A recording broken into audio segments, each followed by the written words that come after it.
नमस्कार दोस्तों, और मेरे चैनल में आपका स्वागत है। सिर्फ 72 आवर्स पहले ही इंडिया आयरलैंड से 2-0 से सीरीज हार गई थी।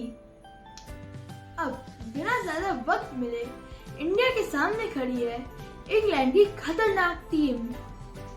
क्या इस सीरीज में टीम इंडिया कमबैक करेगी या इंग्लैंड अपने होम कंडीशंस पर इंडिया पर और ज्यादा दबाव डाल देगी? और सबसे बड़ा सवाल, क्या इस सीरीज में वैभव सूर्यवंशी एक 15 साल का बच्चा डेब्यू करेगा? आज की वीडियो में हम सब इस मैच का सिर्फ प्रीव्यू नहीं करेंगे, लेकिन ये देखेंगे कि ये मैच इंडिया के लिए क्यों इम्पोर्टेंट है। पिच, वेदर, प्लेयर बैटल्स और लास्ट में मेरी भी एक प्रेडिक्शन कि कौन जीतेगा। तो बिना किसी देरी के इसे शुरू करते हैं और आप इस वीडियो को एंड तक देखिएगा, बहुत मजा आने वाला है। दोस्तों, कल का T20 सिर्फ एक ऐसा T20 नहीं है, लेकिन ये है दोनों ही टीम्स के लिए एक नई शुरुआत। ये T20 चेस्टर ले स्ट्रीट के रिवरसाइड ग्राउंड पर खेला जाएगा और ये सीरीज दोनों टीम्स के लिए ही नई T20 साइकिल की शुरू है, जहां पर सिर्फ जीतने पर ही फोकस नहीं होगा, लेकिन 2028 ओलंपिक्स, क्रिकेट और वर्ल्ड कप की तैयारी भी होगी। तो इसलिए हर प्लेयर अपना बेस्ट परफॉर्म करेगा, यंगस्टर्स अपना जज्बा दिखाना चाहेंगे और सिलेक्टर्स हर एक बॉल पर ध्यान रखेंगे कि कौन कैसा खेल रहा है। अब देखते हैं कि इंडिया पर प्रेशर क्यों है। अगर मैं सच बोलूं तो इंडिया के पिछले कुछ दिन बिल्कुल भी अच्छे नहीं गए हैं। आयरलैंड से 2-0 से सीरीज हारी और ये सिर्फ एक बायलैटरल सीरीज की हार नहीं थी, लेकिन ये कॉन्फिडेंस हिलाने वाली हार थी। बैटिंग कोलैप्स, डेथ ओवर्स में प्रॉब्लम्स और रन्स कंसीड करना, सारी प्रॉब्लम्स इस मैच में दिख रही थी। अब इंग्लैंड के सामने अगर वही मिस्टेक्स रिपीट हुई तो सीरीज शुरू होने से पहले ही इंडिया बैकफुट पर आ जाएगी। लेकिन अच्छी टीम्स की एक अच्छी चीज होती है कि वो कमबैक कैसे करती हैं, और कल इंडिया के पास इंग्लैंड के खिलाफ कमबैक करने का एक ही मौका है। इंग्लैंड अपने होम कंडीशंस में बिल्कुल ही अलग टीम हो जाती है। स्विंग और फास्ट आउट फील्ड्स, वो हर बॉल पे अटैक करते हैं, चाहे वो पावर प्ले हो या आखिरी ओवर। वो कभी भी डिफेंसिव क्रिकेट नहीं खेलते हैं और इंडिया को भी ये बात पता है कि अगर इंग्लैंड के खिलाफ एक भी गलती हुई तो पूरा मैच इंग्लैंड की तरफ पहुंच जाएगा। अब बात करते हैं वेन्यू की, रिवरसाइड ग्राउंड। इंग्लैंड का one of the most interesting grounds माना जाता है। यहाँ पर शुरुआत में बॉल स्विंग होती है और अगर वेदर क्लाउडी हो तो ओपनिंग बैट्समैन के लिए नाइटमेयर बन सकता है। अगर इंडिया ने शुरुआत के पावर प्ले में एक भी विकेट नहीं गंवाई, तब मिडिल ओवर्स में अटैकिंग पारी दिख सकती है। लेकिन अगर इंग्लैंड ने शुरुआत में ही इंडिया की 2 या 3 विकेट निकाल ली तो प्रेशर डबल हो जाएगा। अब हम एक स्टार प्लेयर की बात करेंगे और जिसकी नजर पूरी दुनिया से है, और वो है वैभव सूर्यवंशी। सिर्फ 15 साल की एज, आईपीएल में धमाका और इंडिया ए के लिए एक्सप्लोसिव बैटिंग। अब तो वैभव सूर्यवंशी के पास इंटरनेशनल क्रिकेट में डेब्यू का मौका है। सुनील गावस्कर ने तो ये भी कहा था कि वैभव सूर्यवंशी को पहले ही मैच से खिला देना चाहिए था, क्योंकि आयरलैंड के सीरीज के बाद इंडिया को एक फ्रेश स्टार्ट चाहिए होगी।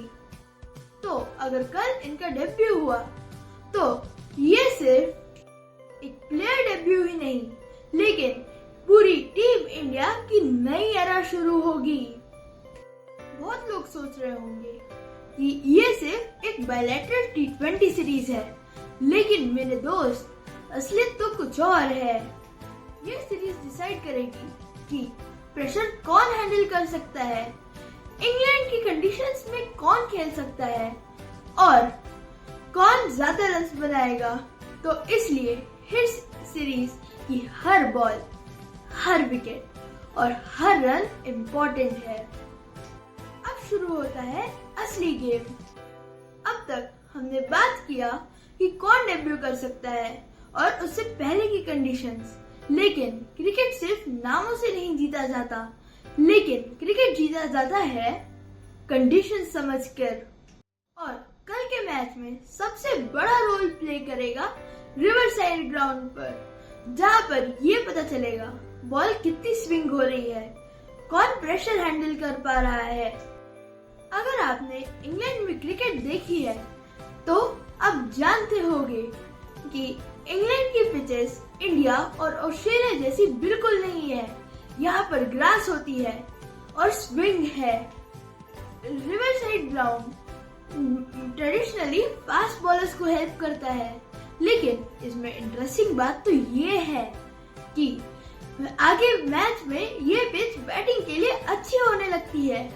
रिसेंट T20 मैचेस से ये पता चला है कि इसका एवरेज स्कोर 160 to 165 है, मतलब 170 प्लस रन्स कॉम्पिटिटिव माने जाएंगे। मतलब अगर 180 बन गए तो चेसिंग टीम पर प्रेशर होगा, लेकिन 150 से 155 इंग्लैंड की टीम के खिलाफ ये इनफ नहीं है और इंडिया आसानी से हार जाएगी। लेकिन मैं एक बात कॉन्फिडेंटली बता सकता हूँ कि कल का मैच पावर प्ले पे डिसाइड होगा। अगर इंडिया पहले बैटिंग करेगी या इंग्लैंड, जिसने भी पावर प्ले डोमिनेट किया वही जीतेगा कल का मैच।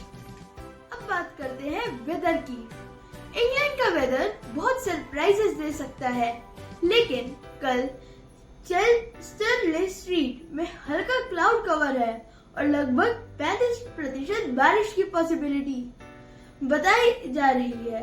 टेम्परेचर करीब 20 से 21 डिग्री सेल्सियस रहने का एस्टिमेट है। अगर शावर्स आते हैं तो डीएलएस फैक्टर भी मैच में काम आ सकता है। और अगर क्लाउड ज्यादा हो गए तो मोहम्मद सिराज या अर्शदीप या इंग्लैंड के पेसर्स और ज्यादा खतरनाक हो जाएंगे। तो टॉस डिसाइडिंग फैक्टर होगा। जो पहले बैटिंग करेगा उसे थोड़ा नुकसान होगा। अब देखते हैं टॉस का इम्पोर्टेंस। बैटिंग या बॉलिंग, बहुत लोग सोचते हैं कि चेस करना आसान होगा, लेकिन इंग्लैंड की कंडीशंस में अगर कैप्टन ने सोचा कि 180 प्लस रन्स बन जाएंगे तो बैटिंग एक डेंजरस ऑप्शन है। लेकिन अगर क्लाउडी वेदर हुआ तो कैप्टन को बॉलिंग चुननी होगी। तो टॉस जीतने के बाद तो कैप्टन को वेदर भी देखना होगा। अब आता है सबसे एक्साइटिंग क्वेश्चन, इंडिया कौन सी प्लेइंग 11 के साथ उतरेगी। आयरलैंड के खिलाफ जब हार मिली है तो चेंजेस पक्का है।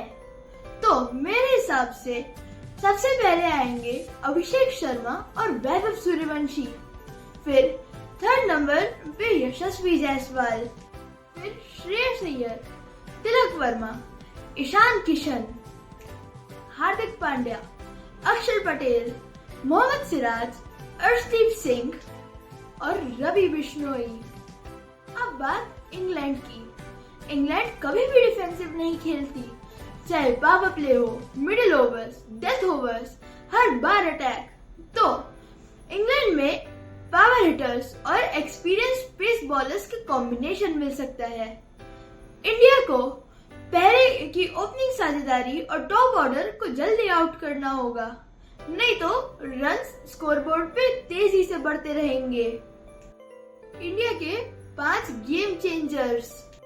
वैभव सूर्यवंशी, वो अटैकिंग क्रिकेट खेलते हैं, प्रेशर में खेल सकते हैं। हार्दिक पांड्या, बैट भी, बॉल भी और लीडरशिप भी। अर्शदीप सिंह, इंग्लैंड की कंडीशंस है, लेफ्ट आर्म स्विंग होगा और ये कॉम्बिनेशन डेंजरस हो सकता है। और श्रेयस अय्यर नए कैप्टन हैं, लेकिन डिफेंसिव क्रिकेट खेल के स्ट्राइक रेट धीरे धीरे बढ़ाते हैं। स्कोर भी तेजी से बढ़ता है जब वो सेट हो जाते हैं। इंग्लैंड के पास भी एक्सप्लोसिव बैटिंग ऑर्डर है। अगर इंग्लैंड का टॉप ऑर्डर चल गया तो इंडिया को डिसिप्लिन बॉलिंग करनी होगी। पावर प्ले में बाउंसर्स और रन्स न बन पाए। डेथ ओवर्स में यॉर्कर और मिडिल ओवर्स में स्पिन और फील्डिंग, इसमें तो बिल्कुल मिस्टेक फ्री होना चाहिए। और अब शुरू होती है असली बैटल। दोस्तों, अभी तक हमने बात कर ली है कि पिच क्या होगी, वेदर कंडीशंस क्या होगी, लेकिन अब हम बात करने वाले हैं कुछ प्लेयर बैटल्स की। पहला, इंडियन ओपनर्स और इंग्लैंड की न्यू बॉल स्विंग होगी तो ध्यान से खेलना होगा। दूसरा, अर्शदीप सिंह और इंग्लैंड ओपनर्स। अगर बॉल अर्शदीप सिंह से स्विंग हुई और तेज आई तो एक एज और एक कैच पावर प्ले में से पूरे मैच का रुख बदल सकता है। और आखिरी, Hardik Pandya versus England finishers. अब आती है डेथ ओवर्स की बात। हार्दिक पांड्या बैट के साथ, बॉल के साथ और एक्सपीरियंस के साथ क्रीज पे उतरेंगे और इंग्लैंड के फिनिशर्स अगर 16th ओवर तक चल गए तो रन्स बनते रहेंगे। तो इसलिए हार्दिक पांड्या को थोड़ी स्मार्ट बॉलिंग करनी होगी।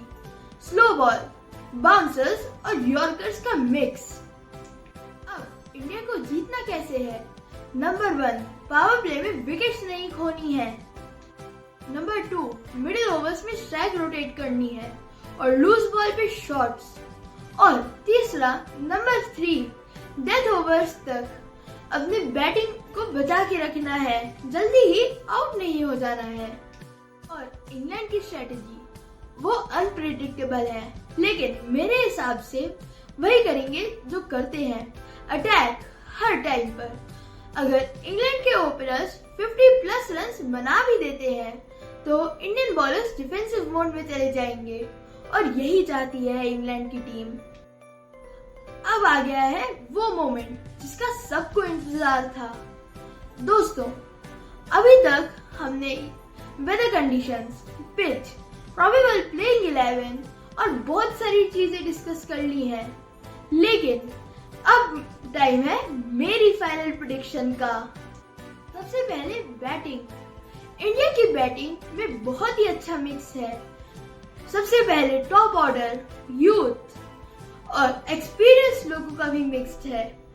तो बैटिंग में डेप्थ और एक्सपीरियंस भी है, लेकिन इंग्लैंड की बैटिंग को अंडर एस्टिमेट करना बहुत ही ज्यादा बड़ी गलती होगी।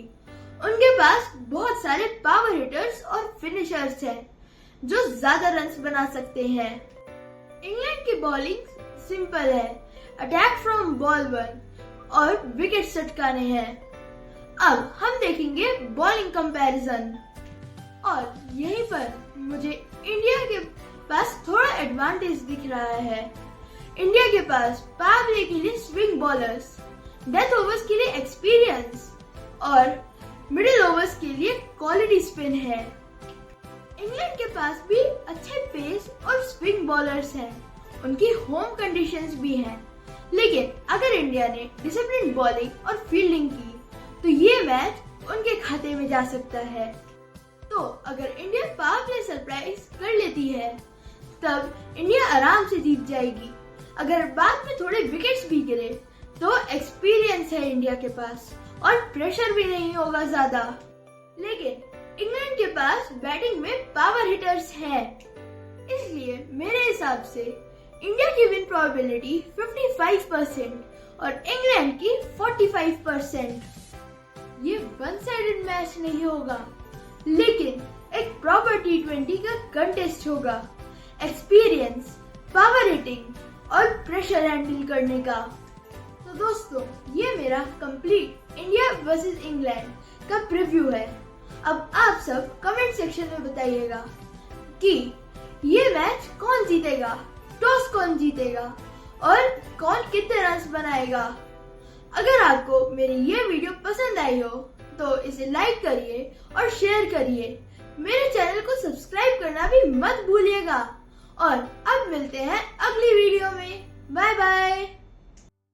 अगर आपको मेरी ये वीडियो पसंद आई हो तो इसे लाइक और शेयर करिएगा और चैनल को सब्सक्राइब करना मत भूलिएगा। अब मिलते हैं अगली वीडियो में। Bye bye.